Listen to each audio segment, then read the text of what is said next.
Hare Krishna.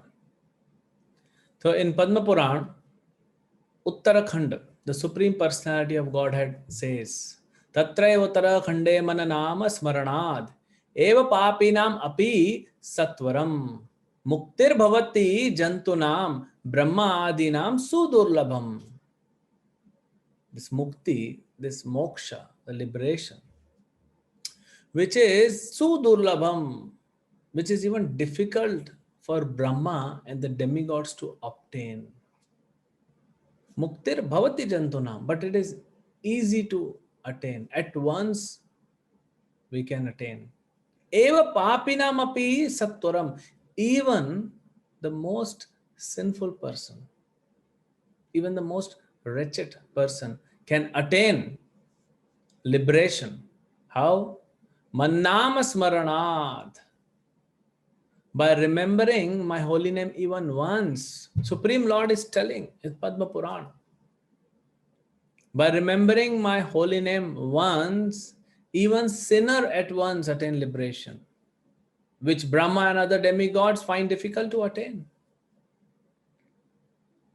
Sometimes we think, oh, it is so easy, then why it is that I'm not able to attain the moksha? I have been chanting for like few years, few decades. So we have to understand the meaning of moksha and we have to understand why there are obstacles. So in one way, liberation means to understand our real nature. Who am I? I am eternal soul. Okay, aham brahmasmi. I am a spiritual element. The soul is spiritual. Okay, then is that all? No, it is just a start. Shankara Sampradaya people, they say aham brahmasmi, that's end. But for us it starts. Now you have attained your real nature. Now you have known your real swarupa. So you should do something.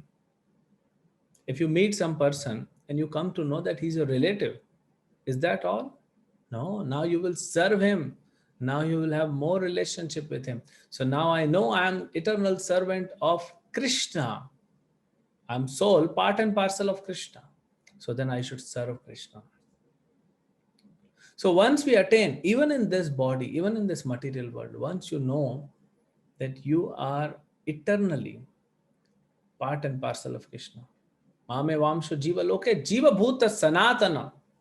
And then we start serving Krishna by chanting the holy name, by reading the Vedic scriptures like Srimad Bhagavatam and Bhagavad Gita, by serving the deities, by offering bhoga to the deities, by serving the devotees, by hearing the lectures. All the day we are engaged in serving Krishna. That itself is liberation. Jivan mukta sauchate. Even though there are threefold material miseries in this world, you will not be afflicted if you are liberated. So that is also liberation. Liberation does not necessarily mean we go back. Liberation means to eternally serve Krishna. To know that I am eternal servant of Krishna, my duty is to serve Krishna. That is liberation. Another thing, why we are not able to come to that stage, even after chanting from few years and few decades? Because of nama aparadh. It's like we are cleaning every day.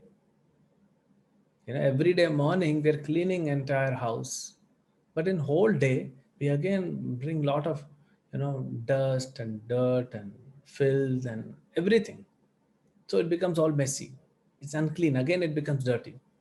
So again we clean. So similarly, when we are chanting, our heart is getting cleansed.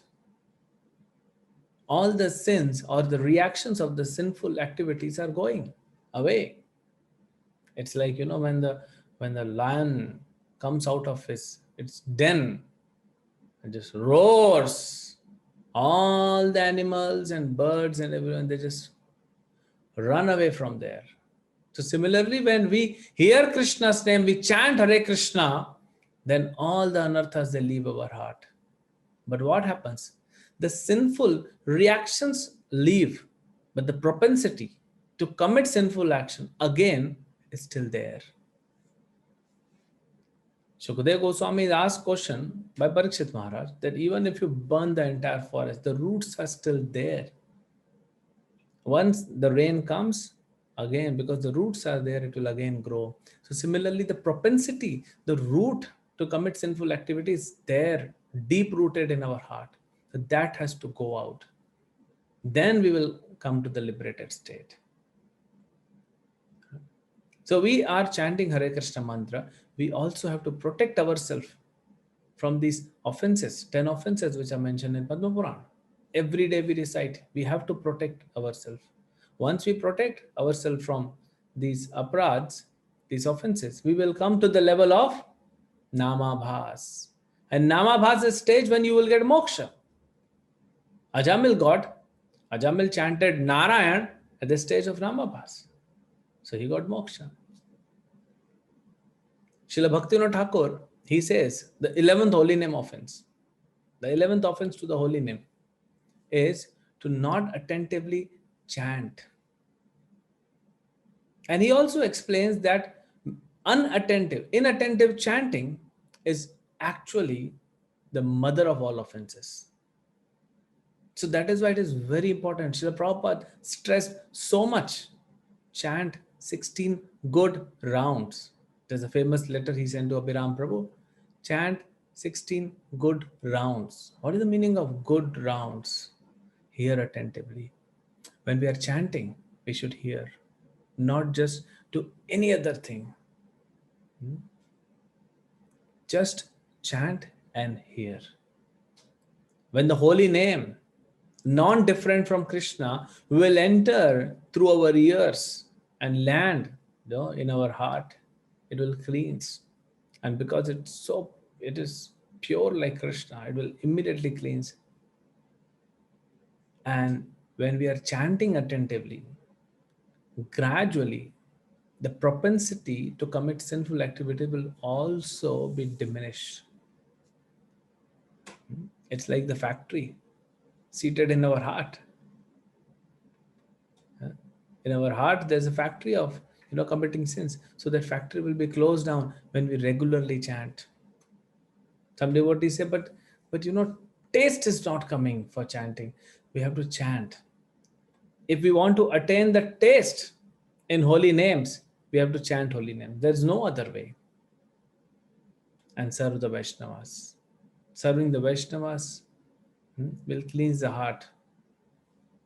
And we will be able to chant with a better consciousness. So this is an obstacle. These offenses are an obstacle.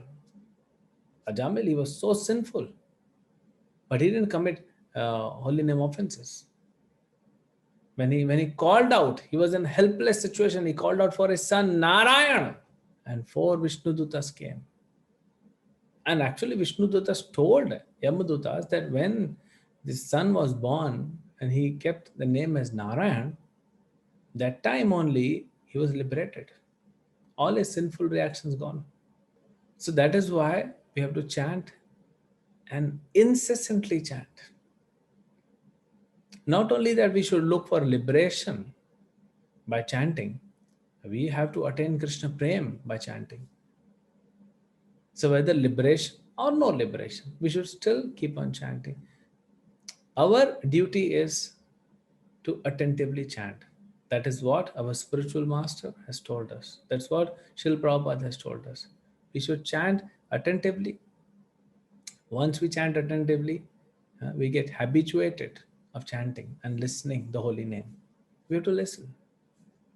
Not just, do any other thing like, playing with the phone or, talking or paying attention. The mind can be distracted. Okay, let the mind go.